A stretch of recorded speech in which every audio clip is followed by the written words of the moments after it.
আসসালামু আলাইকুম সবাইকে। সবাই কেমন আছেন? চলে আসলাম রান্না করার জন্য। সবাইকে জুম্মা মোবারক। আজকে আমি মুরগির মাংস রান্না করব এবং পেঁয়াজটা ভেজে নিতেছি। তো মুরগির মাংসটা আমি এই আলু দিয়ে রান্না করব।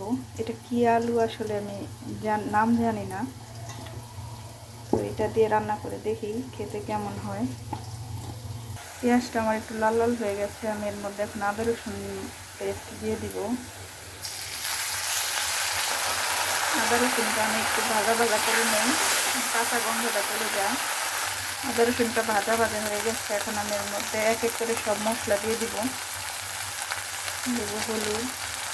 তো এখানে আমি হলুদ, মরিচ, ধনিয়া গুঁড়া, লবণ সব মশলা দিয়ে দিচ্ছি। এখন মশলাটা আমি ভালো করে কষিয়ে নেব, তারপর মাংসগুলো দিব। মশলাটা আমার কষানো হয়ে গেছে। এখন আমি মুরগিগুলো দিয়ে দিব।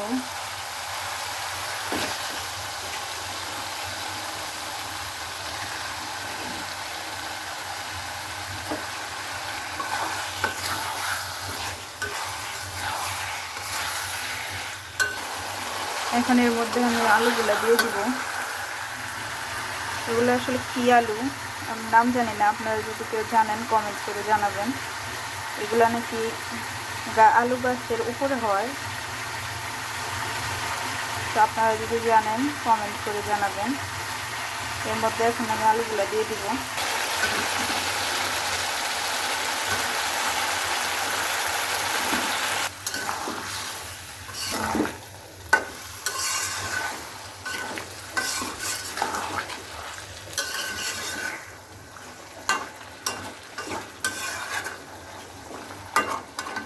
এখন ঢাকনা দিয়ে ঢেকে দিব।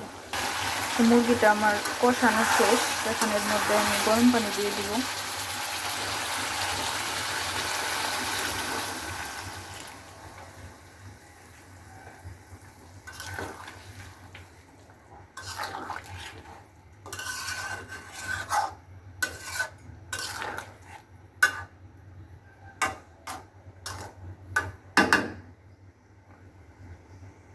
তো সব শেষে আমি এখানে জিরা গুঁড়ো দিয়ে দিব। জিরা গুঁড়ো দিয়ে নামিয়ে নেব।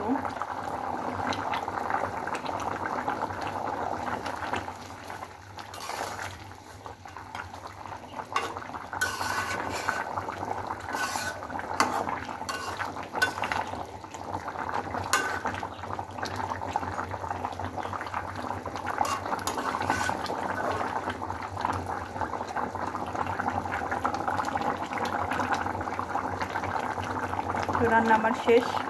মুরগি রান্নাটা কেমন হয়েছে সবাই কমেন্ট করে জানাবেন। সবাই ভালো থাকবেন। আল্লাহ হাফেজ।